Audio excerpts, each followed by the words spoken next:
ಎಲ್ರಿಗೂ ನಮಸ್ಕಾರ. Welcome back to my channel. ಹೇಗಿದ್ದೀರಾ ಎಲ್ಲರೂ? ನಾನು ಅಮೃತ ಮಂಡ್ಯದಿಂದ ವ್ಲಾಗ್ಸ್ನ ಶೇರ್ ಮಾಡ್ತೀನಿ. ನೀವೇನಾದರೂ ನನ್ನ ಚಾನಲ್ಗೆ ಸಬ್ಸ್ಕ್ರೈಬ್ ಮಾಡ್ಕೊಳ್ದೆ ವಿಡಿಯೋ ನೋಡ್ತಾ ಇದ್ದರೆ ಸಬ್ಸ್ಕ್ರೈಬ್ ಮಾಡಿಕೊಂಡು ಲೈಕ್, ಶೇರ್, ಕಮೆಂಟ್ ಮಾಡಿ. ಇನ್ನು ನೀವು ಲಾಸ್ಟ್ ವ್ಲಾಗಲ್ಲಿ ನೋಡಿರ್ತೀರ, ವೇದಾಂತ್ಗೆ ನಾವು ಶಿವರಾತ್ರಿ ಹಬ್ಬದ ದಿನ ಮುಡಿ ಕೊಟ್ಟಿದ್ವಿ. ಸೊ ನಮ್ಮ ಕಡೆ ಹೇಗೆ ಅಂದರೆ, ಮಕ್ಕಳಿಗೆ ನಾನ್ ವೆಜ್ ಕೊಡಬೇಕು ಅಂದರೆ ಮುಡಿ ಕೊಟ್ಟಿರಬೇಕು. ಸೊ ದೇವ್ರಿಗೆ ಫಸ್ಟು ಮುಡಿನ ಅರ್ಪಿಸಿ ಆಮೇಲೆ ನಾವು ಮಕ್ಕಳಿಗೆ ನಾನ್ ವೆಜ್ ತಿನ್ನಿಸೋದು. ಸೊ ಅದಕ್ಕೂ ಮುಂಚೆ ನಾವು ನಾನ್ ವೆಜ್ಜು, ಮೊಟ್ಟೆ ಏನೂ ಕೂಡ ಕೊಡೋದಿಲ್ಲ ಮಕ್ಕಳಿಗೆ. ಸೊ ಹಾಗಾಗಿ ಇವತ್ತು ಪಾಪುಗೆ 1 ವರ್ಷದ ಮೇಲೆ ಒಂದು 2-3 ತಿಂಗಳಿಗೆ ಮುಡಿ ಕೊಟ್ಟಿದ್ದಾಯಿತು. ಸೊ ಇವತ್ತು ನಾನು ಪಾಪುಗೆ ಅಂತ ನಾನ್ ವೆಜ್ ರೆಸಿಪಿನ ಮಾಡ್ತಾಯಿದ್ದೀನಿ. ಅದನ್ನ ನಿಮಗೂ ಕೂಡ ಶೇರ್ ಮಾಡ್ತೀನಿ. ಫಸ್ಟು ನಾನಿಲ್ಲಿ ಮಟನ್ ಸೂಪ್ ಮಾಡ್ತಾಯಿದ್ದೀನಿ. ಅವನಿಗೆ ಹೇಗೆ ಅದು ಅಡ್ಜಸ್ಟ್ ಆಗುತ್ತೆ, ಇಷ್ಟಪಡ್ತಾನೆ, ಹೇಗೆ ನೋಡಬೇಕಿತ್ತು. ಹಾಗಾಗಿ ಮಟನ್ ಸೂಪ್ನೇ ಫಸ್ಟ್ ಮಾಡ್ತಾಯಿದ್ದೀನಿ. ಸೊ ಇದನ್ನು ನಾವು ಕೂಡ ಕುಡಿಬಹುದು, ಚೆನ್ನಾಗಿರುತ್ತೆ. ಬೇಕಿದ್ರೆ ಸ್ವಲ್ಪ ಸ್ಪೈಸಸ್ ಆಗಿ ನೀವು ಏನಾದರೂ ಮೆಣಸಿನ್ಕಾಯಿ, ಅಚ್ಕಾರದ ಪುಡಿ ಎಕ್ಸ್ಟ್ರಾ ಹಾಕೊಬಹುದು. ಇಲ್ಲಿ ಈರುಳ್ಳಿ, ಟೊಮೆಟೊ, ಕೊತ್ತಂಬರಿ ಸೊಪ್ಪು, ಸ್ವಲ್ಪ ಅರಿಶಿಣದ ಪುಡಿ, ಅಚ್ಕಾರದ ಪುಡಿ, ಜೊತೆಗೆ ಉಪ್ಪು, ಸ್ವಲ್ಪ ನೀರು ಆ್ಯಂಡ್ ಮಟನ್ ಪೀಸಸ್ನ ನಾನು ತೊಗೊಂಡಿದ್ದೀನಿ. ಹಾಗೆಯೇ ಪಾಪುಗೆ ಸ್ವಲ್ಪ ಒಗ್ಗರಣೆಗೆ ತುಪ್ಪನ ಯೂಸ್ ಮಾಡ್ತಾಯಿದ್ದೀನಿ. ಸೊ ಫಸ್ಟು ಒಂದು ಕುಕ್ಕರ್ಗೆ ತುಪ್ಪ ಹಾಕ್ಕೊಂಡು ಜೀರಿಗೆ, ಒಂದೇ ಒಂದು ಚಕ್ಕೆ, ಒಂದೇ ಒಂದು ಲವಂಗ ಹಾಕ್ಕೊಂಡಿದ್ದೀನಿ. ಅದು ಸ್ವಲ್ಪ ಚೆನ್ನಾಗಿ ಘಮ ಬಂದಾಗ ಈರುಳ್ಳಿನ ಹಾಕ್ಕೊಂಡಿದ್ದೀನಿ. ಈರುಳ್ಳಿ ಹಾಕ್ಕೊಂಡು ಸ್ವಲ್ಪ ಹಿಂದೆಯೇ ಶುಂಠಿ ಬೆಳ್ಳುಳ್ಳಿ ಪೇಸ್ಟ್ನ ಹಾಕ್ಕೊಂಡು ಚೆನ್ನಾಗಿ ಮಿಕ್ಸ್ ಮಾಡ್ತಾಯಿದ್ದೀನಿ. ಈಗ ಉಳಿದಿದ್ದ ಐಟಮ್ಸ್ ಎಲ್ಲ ಹಾಕ್ಕೊಂಡು ಟೊಮ್ಯಾಟೊ, ಸೊಪ್ಪು ಇದೆಲ್ಲ ಸ್ವಲ್ಪ ಚೆನ್ನಾಗಿ ಸ್ಮ್ಯಾಶ್ ಆಗೋ ಥರ ಫ್ರೈ ಮಾಡಿಕೊಂಡ್ರೆ ಆಯಿತು. ಸೊ ಇದು ನೋಡಿ ಈ ಥರ ಆಗಿದೆ. ಇವಾಗ ಇದಕ್ಕೆ ಮಟನ್ನ ತೊಳೆದು ಹಾಕ್ಕೊಳ್ತಾ ಇದ್ದೀನಿ. ಒಂದು 4-5 ಪೀಸ್ ಹಾಕ್ಕೊಂಡಿದ್ದೀನಿ ಅಷ್ಟೇ. ಸೊ ಪಾಪು ಮಟನ್ ಪೀಸಸ್ ಏನು ತಿನ್ನಲ್ಲ, ಅದು ನಮಗೇ, ಬಟ್ ಅದ್ರ ರಸ ಬಿಟ್ಕೊಳ್ಳುತ್ತೆ ಅಲ್ವಾ, ಹಾಗಾಗಿ ಅವನಿಗೆ ಇದನ್ನು ಯೂಸ್ ಮಾಡ್ತಾಯಿದ್ದೀನಿ. ಇದನ್ನು ಕೂಡ 1-2 ನಿಮಿಷ ಚೆನ್ನಾಗಿ ಫ್ರೈ ಮಾಡ್ತಾಯಿದ್ದೀನಿ ಇವಾಗ. ಹಾಗೆ ನಮ್ಮ ಕಡೆ ಮಕ್ಕಳಿಗೆ ಕೆಲವೊಂದು ಸಲ 7 ತಿಂಗಳಿಗೆ, 9 ತಿಂಗಳಿಗೆ, 1 ವರ್ಷಕ್ಕೆ ಈ ಥರ ಮುಡಿ ಕೊಟ್ಬಿಡ್ತಾರೆ. ಸೊ ಅದಾದಮೇಲೆ ನಾನ್ ವೆಜ್ ತಿನ್ಸೋದಕ್ಕೆ ಸ್ಟಾರ್ಟ್ ಮಾಡ್ತಾರೆ. ಬಟ್ ನಾನು ಇಬ್ಬರು ಮಕ್ಳಿಗೂ ಕೂಡ 1 ವರ್ಷ ಕಂಪ್ಲೀಟ್ ಆದಮೇಲೆ ಬರ್ಡೇ ಮುಗಿಸ್ಕೊಂಡು ಆನಂತರ ನಾವು ಮುಡಿ ಕೊಟ್ಟಿದ್ದು. ಹಾಗಾಗಿ ವೇದಾಂತ್ಗೆ ಸ್ವಲ್ಪ ಸೂತಕ ಅದು ಇದು ಅಂತ ಸ್ವಲ್ಪ ಲೇಟ್ ಆಗೋಯಿತು. ಹಾಗಾಗಿ ಇವಾಗ ಫೈನಲಿ ನಾವು ಮುಡಿ ಕೊಟ್ಟಿದ್ದಾಯಿತು. ಈಗ ಇದಕ್ಕೆ ನಾನು ಹರಳುಪ್ಪನ್ನು ಸೇರಿಸ್ಕೊಳ್ತಾ ಇದ್ದೀನಿ ರುಚಿಗೆ ತಕ್ಕಷ್ಟು. ಹಾಗೆಯೇ ಮೊದಲೇ ಹೇಳಿದಾಗೆ ನಮಗೆ ಅಥವಾ ದೊಡ್ಡವ್ರಿಗೆ ಬೇಕು ಅಂದರೆ ಸ್ವಲ್ಪ ಸ್ಪೈಸಸ್ನ ಜಾಸ್ತಿ ಮಾಡಿಕೊಂಡ್ರೆ ಸಾಕು. ಇದೇ ಮೈಲ್ಡಾಗಿ ತುಂಬ ಚೆನ್ನಾಗಿ ಮಟನ್ ಸೂಪ್ ರೆಡಿ ಆಗಿಬಿಡುತ್ತೆ. ಇದಕ್ಕೆ ಎಷ್ಟು ಬೇಕೋ ಅಷ್ಟು ನೀರನ್ನು ಸೇರಿಸ್ಕೊಂಡು ಚೆನ್ನಾಗಿ ಒಂದು 5-6 ವಿಸಿಲ್ ಚೆನ್ನಾಗಿ ಕೂಗಿಸ್ಕೊಬೇಕು. ಮಟನ್ ಚೆನ್ನಾಗಿ ಬೇಯಬೇಕು, ಅದರ ರಸ ಎಲ್ಲ ಬಿಟ್ಕೊಬೇಕು. ಆ ಥರ ಚೆನ್ನಾಗಿ ಕುಕ್ ಮಾಡಿದ್ರೆ ಮಟನ್ದು ಸೂಪ್ ರೆಡಿ ಆಗಿಬಿಡುತ್ತೆ. ಸಿಂಪಲ್ಲಾಗಿ ನಾವು ಮಟನ್ ಸೂಪ್ನ ರೆಡಿ ಮಾಡ್ಕೊಬಹುದು. ಕೆಲವರಿಗೆ ಮಟನ್ ಎಲ್ಲ ತಿನ್ನೋದಕ್ಕೆ ಇಷ್ಟ ಆಗೋಲ್ಲ. ಸೊ ಅವ್ರಿಗೆ ಮಟನ್ ಅಂಶ ಬಾಡಿಗೆ ಸೇರಬೇಕು, ಏನು ಮಾಡೋದು ಅನ್ನೋರಿದ್ದರೆ ಸೂಪ್ ಮಾಡಿ ಕೊಡಬಹುದು ನೀವು ಮಕ್ಕಳಿಗೆ ಅಥವಾ ದೊಡ್ಡವರಿಗೆಲ್ಲ. ಸೊ ಈಗ ನೋಡಿ ಚೆನ್ನಾಗಿ ಬೆಂದಿದೆ. ಇವಾಗ ಮಟನ್ ಸೂಪ್ ಚೆನ್ನಾಗಿ ರೆಡಿ ಆಗಿದೆ. ನಾನಂತೂ ಫಸ್ಟ್ ಟೈಮ್ ನಾನ್ ವೆಜ್ ಕೊಡೋದಕ್ಕೆ ವೇದಾಂತ್ಗೆ ತುಂಬ ಎಕ್ಸೈಟೆಡ್ ಆಗಿದ್ದೆ. ಯಾಕಂದರೆ ಅವ್ನು ಹೇಗೆ ಅದನ್ನ ಇಷ್ಟಪಡ್ತಾನೆ ಹೇಗೆ ಅಂತ ಅನ್ನಿಸ್ತಾ ಇತ್ತು.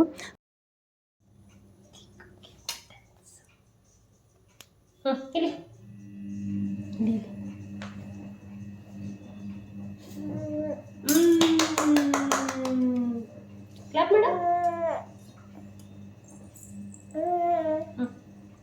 ಇಲ್ಲಿ ಇಲ್ಲಿ ತಗೋ. ಇನ್ನು ಕ್ಯಾಮ್ರಾ ಆಫ್ ಮಾಡಿ ಸ್ವಲ್ಪ ಅವನಿಗೆ ಸೂಪನ್ನ ಕುಡಿಸ್ದೆ. ಬಟ್ ಅವನು ಅಷ್ಟೊಂದೇನು ಕುಡಿಲಿಲ್ಲ. ಹಾಗೆಯೇ ಸ್ವಲ್ಪ ಊಟದ ಟೈಮ್ ಆಗಿತ್ತಲ್ವ, ಹಾಗಾಗಿ ಅದೇ ಸೂಪ್ಗೆ ನಾನು ರೈಸ್ನ ಮಾಡಿ, ಸೊ ಅವನಿಗೆ ರೈಸ್ನ ಕಲಸಿ ಅದೇ ಸೂಪಲ್ಲಿ ತಿನ್ನಿಸ್ಬಿಟ್ಟೆ. ಸೊ ಊಟ ತಿನ್ನಿಸಿದಾಯ್ತು ಅವನಿಗೆ. ಇವಾಗ ನನಗೆ, ನನ್ನ ಹಸ್ಬೆಂಡ್ಗೆ ಅಂತ ಸ್ವಲ್ಪ ಮಟನ್ ಬಿರಿಯಾನಿ ಮಾಡ್ಕೊಳ್ತಾ ಇದ್ದೆ. ಸೊ ಮಟನ್ ಬಿರಿಯಾನಿ ಅಂತೂ ಚೆನ್ನಾಗಾಗಿತ್ತು ಇವತ್ತು. ಸೊ ಪೀಸಸ್ ಎಲ್ಲ ಚೆನ್ನಾಗಿ ಕುಕ್ ಆಗಿತ್ತು. ಮಟನ್ ಬಿರಿಯಾನಿ ತಿಂದು ಸುಮಾರು ದಿನ ಆಗಿತ್ತು. ಮಟನ್ ಸಾಂಬಾರು ಮಾಡಿಬಿಡ್ತೀವಿ ಮನೇಲಿ, ಜಾಸ್ತಿ ಸಾಂಬಾರು ಮಾಡ್ತೀವಿ, ಯಾಕಂದರೆ ನಮಗೆ ಸಾಂಬಾರು ಜಾಸ್ತಿ ಇಷ್ಟ. ಸೊ ಫೈನಲಿ ನನಗೆ ಮಟನ್ ಬಿರಿಯಾನಿ ಮಾಡಿಕೊಂಡೆ. ಆ್ಯಕ್ಚುಲಿ ಲಿರಿಷಾ ಕೂಡ ಬಂದಳು ಸ್ಕೂಲಿಂದ. ಇದು ಸ್ಕೂಲ್ ಡೇಸ್ ಎಲ್ಲ ನಡೀತಾ ಇದಲ್ವ ಆವಾಗ. ಸೊ ಹಾಗಾಗಿ ಲಿರಿಷಾ ಕೂಡ ಬಂದು ಅವಳು ಕೂಡ ಬಿರಿಯಾನಿ ಹಾಕ್ಕೊಟ್ಬಿಟ್ಟು ಇವಾಗ ಹೋಮ್ವರ್ಕ್ ಮಾಡ್ತಿದ್ದಾಳೆ ಅವಳು.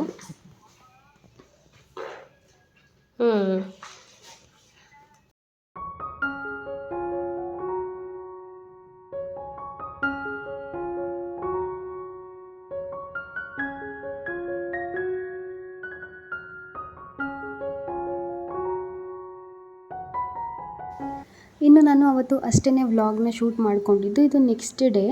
ಸೊ ಇವತ್ತೇನೆಂದರೆ ಮನೆಯೆಲ್ಲ ಸ್ವಲ್ಪ ಕ್ಲೀನ್ ಮಾಡಿದ್ದೆ. ಯಾಕೆ ಅಂದರೆ ಬೆಳಿಗ್ಗೆನೇ ಲಿರಿಷಾ ಸ್ಕೂಲ್ಗೆ ಹೋಗಬೇಕಿದ್ರೆ ಸೊ ಮನೆಯೆಲ್ಲ ಕ್ಲೀನ್ ಮಾಡಿರಬೇಕು ಬರುವಷ್ಟರಲ್ಲಿ ಅಂತ ಆರ್ಡರ್ ಮಾಡಿಬಿಟ್ಟು ಹೋಗಿದ್ಲು.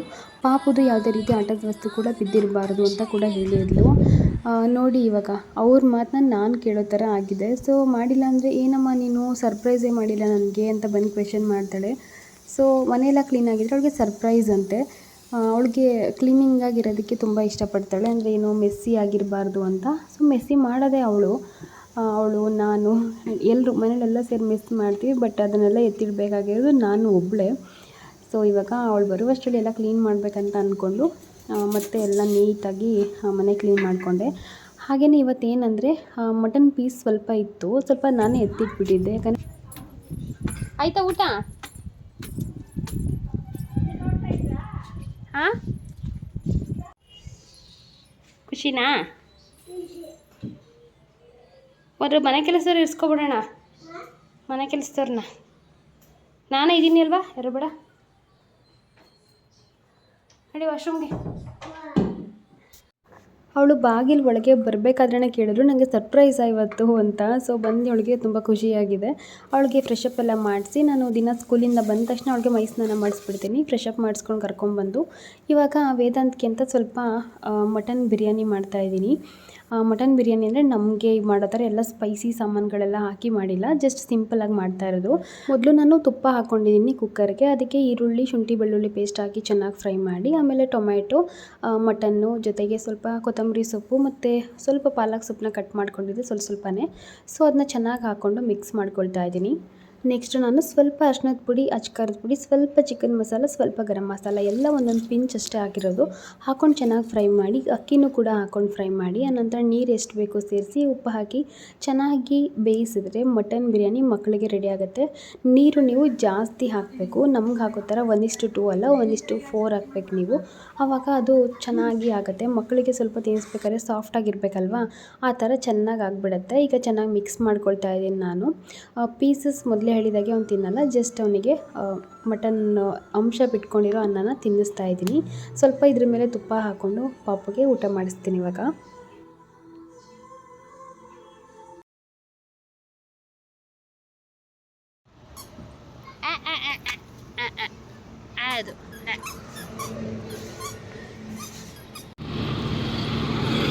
ಇನ್ನು ಸೇಮ್ ಡೇ ನಾವು ಹೊರಗಡೆ ಬಂದ್ವಿ, ಸ್ಪೆಷಲಿ ಡಿ ಮಾರ್ಟ್ಗೆ. ನಾವು ಹೊರಗಡೆ ಬರೋದು ಅಂದ್ರೇ ಜಾಸ್ತಿ ಡಿ ಮಾರ್ಟಿಗೆ ಬಂದು ಹೋಗೋದೇ ಆಗುತ್ತೆ. ಅದು ಲಾಂಗ್ ಜರ್ನಿ ಇದೆ, ಸಿಟಿಯಿಂದ ಸ್ವಲ್ಪ ಆಚೆ ಇದೆ. ಸೊ ಸ್ವಲ್ಪ ಲೇಟ್ ಆಗುತ್ತೆ ಬರೋದಕ್ಕೆ ಅಲ್ಲಿಗೆ. ಅಲ್ಲಿ ಬಂದು ಸ್ವಲ್ಪ ಶಾಪಿಂಗ್ ಮುಗಿಸ್ಕೊಂಡು ಸುಮ್ಮನೆ ನೋಡಿಕೊಂಡು ಓಡಾಡಿಕೊಂಡು ಮನೆಗೆ ಬರ್ತೀವಿ. ಇವತ್ತು ಕೂಡ ಸ್ವಲ್ಪ ಒಂದಷ್ಟು ವಸ್ತುಗಳು ಖಾಲಿಯಾಗಿಬಿಟ್ಟಿತ್ತು, ಅದನ್ನ ತೊಗೊಳೋದಕ್ಕೆ ಅಂತ ಹೋಗಿದ್ವಿ. ಸೊ ಅಲ್ಲೇ ನಾವು ಸ್ವಲ್ಪ ಟೈಮ್ ಸ್ಪೆಂಡ್ ಮಾಡ್ಕೊಂಡು ಬಂದಿದ್ದಾಯಿತು. ಬರ್ತಾ ವೇದಾಂತ್ ಕೂಡ ಮಲ್ಕೊಂಡ್ಬಿಟ್ಟಿದ್ದ. ಆಮೇಲೆ ಇವರೇನಪ್ಪ ಮಗುಗೆ ಸೂಪ್ ಮತ್ತು ಬಿರಿಯಾನಿ ಮಾಡಿ ತಿನ್ನಿಸಿದ್ದಾರೆ ಅಂದ್ಕೋಬೇಡಿ. ಪಾಪುಗೆ ಮಟನ್ ಅಂಶ ಇರಬೇಕಂತ ಅಂದ್ಕೊಂಡು ನಾನು ಆ ರೆಸಿಪಿನ ಮಾಡಿದೆ ಅಷ್ಟೇ. ಸೊ ಅದು ನನಗೆ ನಾನೇ ಓನಾಗಿ ಮಾಡಬೇಕಂತ ಅನಿಸಿ ಮಾಡಿದೆ ಅಷ್ಟೇ. ಸೊ ಆಮೇಲೆ ನನ್ನ ವ್ಯೂವರ್ಸ್ ಯಾರೂ ಹೇಳಲ್ಲ ಬಿಡಿ. ಸೊ ನನ್ನ ಅಕ್ಕಪಕ್ಕದಲ್ಲಿ ಇರ್ತಾರಲ್ಲ ನನ್ನ ಸುತ್ತಮುತ್ತ ಜನಗಳು, ಅವರು ಮಾತಾಡ್ತಾರೆ. ಸೊ ಏನು ಮಾಡೋಕ್ಕಾಗಲ್ಲ ಅಂಥವರಿಗೆ, ಅವ್ರಿಗೆಲ್ಲ ಬಿಟ್ಟಾಕ್ಬಿಟ್ಟು. ಸೊ ನಿಮಗೂ ಕೂಡ ಇದೊಂದು ರೆಸಿಪಿ ಮಕ್ಕಳಿಗೆ ಮಾಡ್ಕೊಡೋದಕ್ಕೆ ಈಸಿ ಆಗುತ್ತೆ ಅಂತ ಅಂದ್ಕೊಳ್ತೀನಿ. ನಿಮ್ಗೇನಾದರೂ ಈ ರೆಸಿಪಿ ಇಷ್ಟ ಆದರೆ ನನಗೆ ಕಮೆಂಟಲ್ಲಿ ತಪ್ಪದೇ ತಿಳಿಸಿ, ಆಯಿತಾ? ಹಾಗೆಯೇ ಪಾಪುಗೆ ರಾಗಿ ಸರಿ ಕೂಡ ಮಾಡ್ಕೊಬೇಕಿತ್ತು. ಸೊ ರಾಗಿನ ಎಲ್ಲ ಕ್ಲೀನ್ ಮಾಡ್ತಾಯಿದ್ದೀನಿ. ಪಾಪು ಸ್ವಲ್ಪ ಮಿಕ್ಸಿ ಎಲ್ಲ ಆನ್ ಮಾಡಿದ್ರೆ ಹತ್ಬಿಡ್ತಾನೆ. ಹಾಗಾಗಿ ನಾನು ಮಿಕ್ಸಿನಲ್ಲಿ ರಾಗಿ ಸರಿಗೆಲ್ಲ ಪುಡಿ ಮಾಡೋದಿಲ್ಲ, ನಾನು ಏನು ಮಿಲ್ಗೆ ಕೊಟ್ಟು ಕಳಿಸ್ಬಿಡ್ತೀನಿ. ಸೊ ಅವರು ನೀಟಾಗಿ ಮಾಡಿ ಸಣ್ಣಗೆ ಮಾಡಿ ಕೊಟ್ಟು ಕಳಿಸ್ತಾರೆ. ಸೊ ನಾನಿಲ್ಲಿ ಒಂದು ಜಾಲರಿ ಇದೆಯಲ್ಲ ಅದನ್ನು ಇಟ್ಕೊಂಡ್ಬಿಡ್ತೀನಿ, ಇದು ಕಸ ಎಲ್ಲ ಹೋಗಿ ಸ್ಟೋರ್ ಆಗುತ್ತೆ ಅದರಲ್ಲಿ. ಇಲ್ಲ ಅಂದರೆ ಅದೆಲ್ಲ ಸಿಂಕಲ್ಲಿ ಹೋಗಿ ಕಟ್ಕೊಂಡ್ಬಿಡುತ್ತೆ, ಯಾಕೆ ಸುಮ್ಮನೆ ಅಲ್ವಾ. ಸೊ ಸುಮ್ಮನೆ ಯಾಕೆ ಬೇರೆಯವ್ರ ಕೈಲಿ ಒಂದು ಮಾತು ಕೇಳೋದು ಅಂತ ಹೇಳಿ ನಾನು ಸಿಂಕಿಗೆಲ್ಲ ಏನು ಕಟ್ಕೊಳ್ದೇ ಇರೋ ಈ ರೀತಿ ಜಾಲರಿ ಅಥವಾ ಜರಡಿನ ಇಟ್ಬಿಟ್ಟು ನಾನು ನೀಟಾಗಿ ರಾಗಿದೇನೆಲ್ಲ ಎಕ್ಸೆಸ್ ಕಸ ಬರುತ್ತೆ ಅದನ್ನೆಲ್ಲ ಅದ್ರಲ್ಲಿ ಸ್ಟೋರ್ ಮಾಡಿ ಆಮೇಲೆ ತೆಗೆದದನ್ನ ಡಸ್ಟ್ಬಿನ್ಗೆ ಹಾಕ್ಬಿಟ್ರೆ ಈಸಿಯಾಗಿ ಅದು ರಿಮೂವ್ ಮಾಡಬಹುದು ಕಸನೆಲ್ಲ. ಸಿಂಕಲ್ಲಿ ಕಟ್ಕೊಳ್ಳುತ್ತೆ, ಅದೆಲ್ಲ ಏನು ತಲೆನೋವಿರೋದಿಲ್ಲ. ಸೊ ಇದಾಗಿತ್ತು ನನ್ನ ಇವತ್ತಿನ ಒಂದು ವ್ಲಾಗ್. ಈ ವ್ಲಾಗ್ ನಿಮಗೆ ಇಷ್ಟ ಆಗಿದ್ರೆ ನನ್ನ ಚಾನಲ್ಗೆ ಸಪೋರ್ಟ್ ಮಾಡಿ, ಸಬ್ಸ್ಕ್ರೈಬ್ ಮಾಡ್ಕೊಳ್ಳಿ. ನಾನು ನೆಕ್ಸ್ಟ್ ವ್ಲಾಗಲ್ಲಿ ಸಿಗ್ತೀನಿ. Bye, take care, love you all.